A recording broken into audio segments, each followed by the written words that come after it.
Welcome. This is Untar. I want to tell you the story tonight about the first time I went to the FILLMORE Auditorium in San Francisco to hear some bands. I was lucky enough to grow up in the San Francisco Bay Area in Northern California in the 50s and 60s. And I was an avid fan of music on AM radio, and a very big development happened in 1964 with the advent of the Beatles, and which started the British invasion. That's what they call it. They call it the British invasion. And all the bands started coming from Britain. And pretty soon, all the songs on AM radio were bands from Britain. The Beatles, the Stones, the Dave Clark Five, the Kinks, the Animals. And those were all really good bands. And those were, I would say, musically blues-based bands. Pretty good blues music, some of it.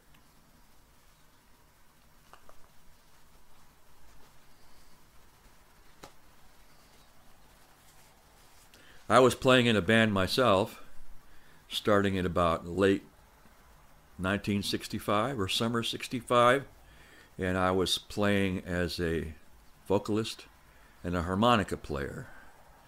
And we used to do a lot of Rolling Stones covers, and you probably know that those songs had a lot of harmonica on them. Looking back to their blues influences. I started hearing rumors around with friends and musicians and in the high school that they were starting to have shows in San Francisco. And I heard about this band called Jefferson Airplane. It's a strange name, you know. And I remember at the beach surfing, and somebody was saying they saw Jefferson Airplane, you know. And I was living on the San Francisco Peninsula, south of San Francisco by about 17 miles. And there are a lot of communities there, suburban communities. And there were a lot of rock bands, you know.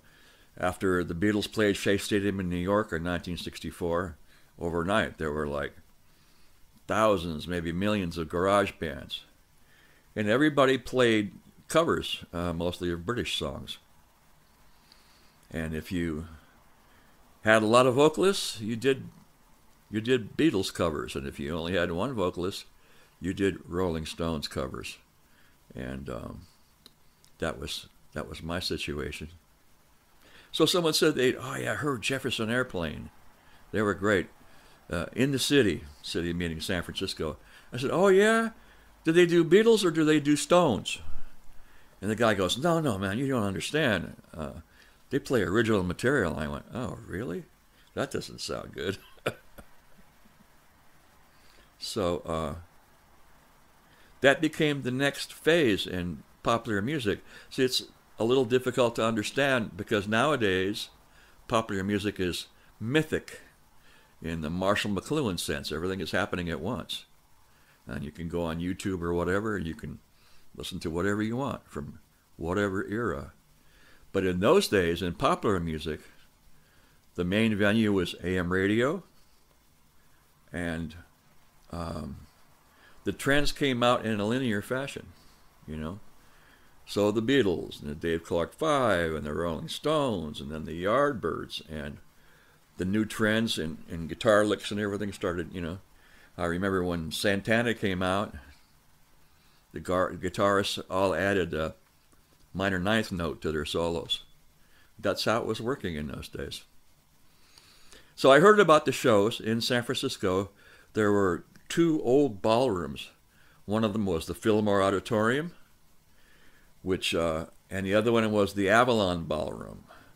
And it all started with a thing called the Trips Festival in San Francisco at the Longshoremen's Hall, where I had played there once with a band at Longshoremen's Hall just before that.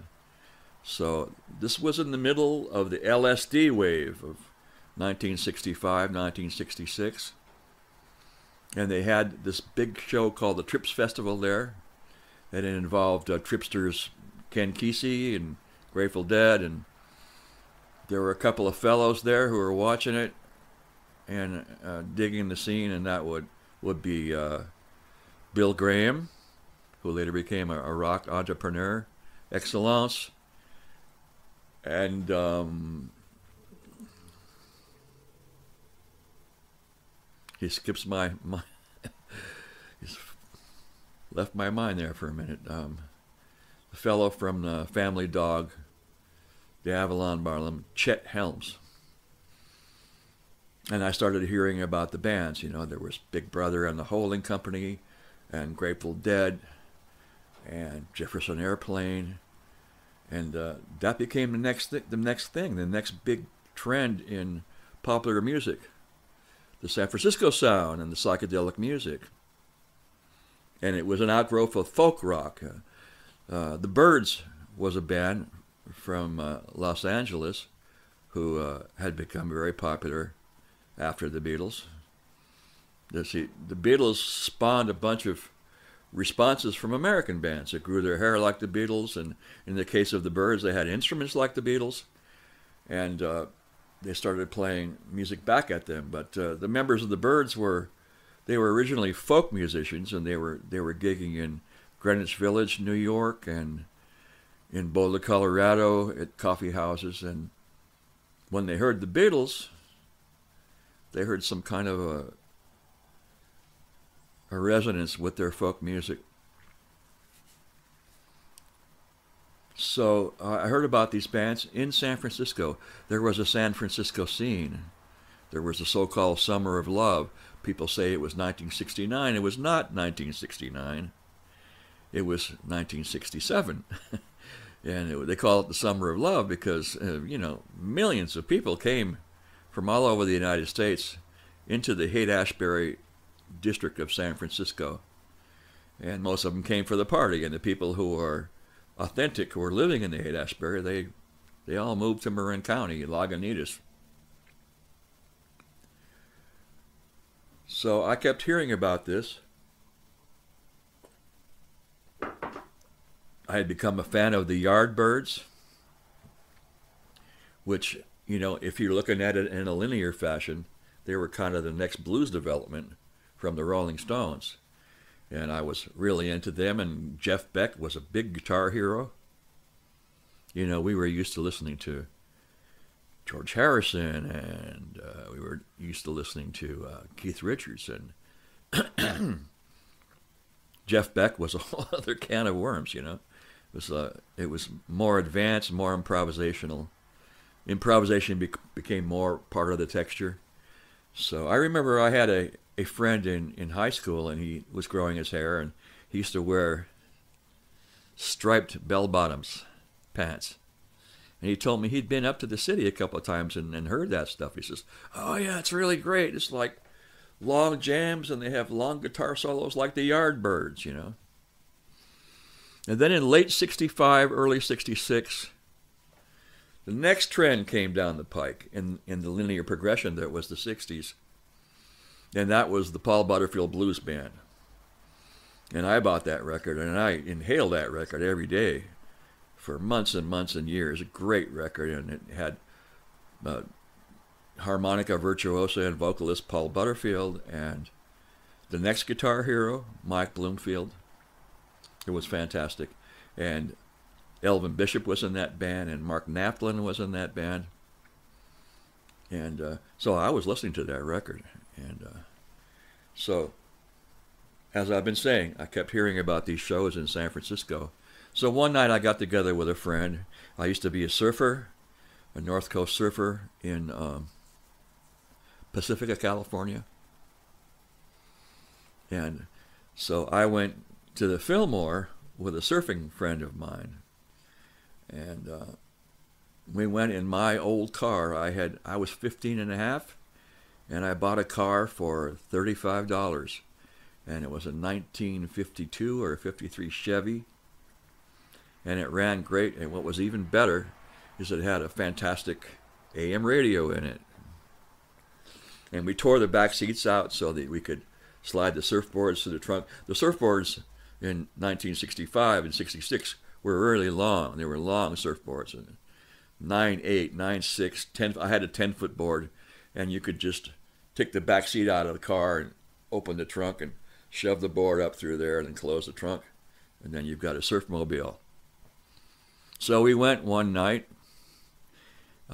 We were both Peninsula boys. We were both boys who lived in the San Francisco suburbs, you know. So we drove the 17 miles in my 52 Chevy. And I remember my friend, he hollowed out half of a filter cigarette and he filled it with marijuana and he smoked that.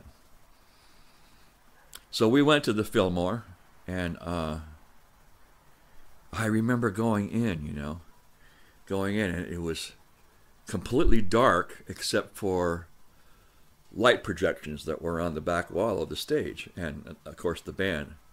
But when we went in there was no band playing yet. So the projections were made, they were made upstairs in the projection booth, and they were making them in those days on, what are those things in school, the overhead projectors that they were making them? They had these round disc-like, lens-like things, and they would use food coloring dye and stuff and colors, and they'd go like this, and the colors on the wall would it looked like giant amoebas or something. So I came in the dark, and there was that. It was an amazing scene. There were people everywhere in the dark, young people. There were two big speakers. That was the PA system in the Fillmore, and they were playing a recording of Ravi Shankar, the Indian maestro playing the sitar, an Indian raga, and people were just going like this, and everything. And there was this word back in those days that was going around, and that word was love. And everyone was talking about love. I didn't quite understand what they meant by that, You mean like really love, or you mean free sex, or what do you mean, And I remember there were bumper stickers that said, Jefferson Airplane loves you. And I felt that night when I went in there that I knew what that meant now, this word love. There was some kind of the situation was dripping with zeitgeist. Amazing. And there were people, and there was a very thick smell of patchouli, which I personally don't like, but at the time I had never smelled it before, and it smelled kind of, I thought, oh, maybe that's what marijuana smells like, So we're listening to Ravi Shankar on the speakers, and the first band to play that night at my first time at the Fillmore was Jefferson Airplane. I never heard them. I don't think I'd heard a Jefferson Airplane record. And they came on. There were three guys: Jorma Kaukonen on guitar, Jack Cassidy on bass, and Spencer Dryden on drums. And that later became their own group called Hot Tuna, I think.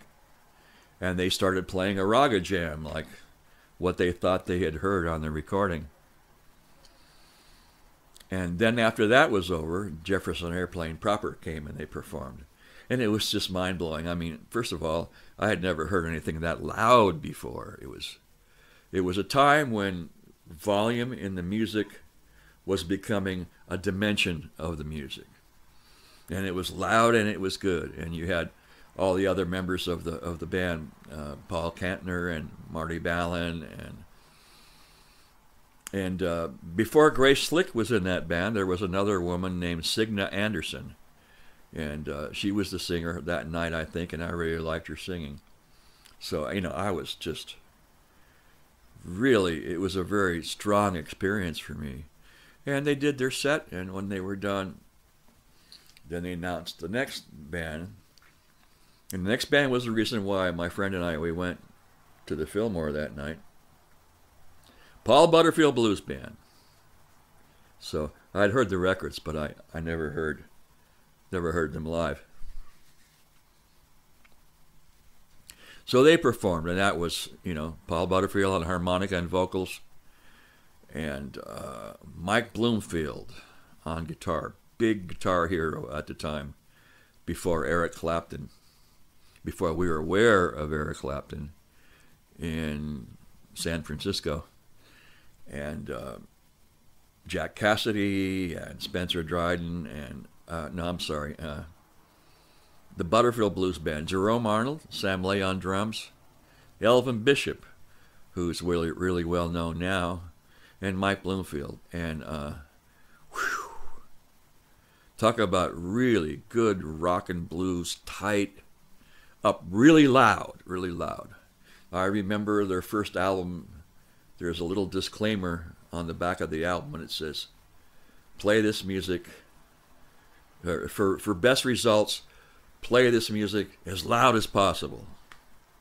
So I was listening to that, and obviously it was dripping with improvisation, you know, and interaction between the artists. It was wonderful.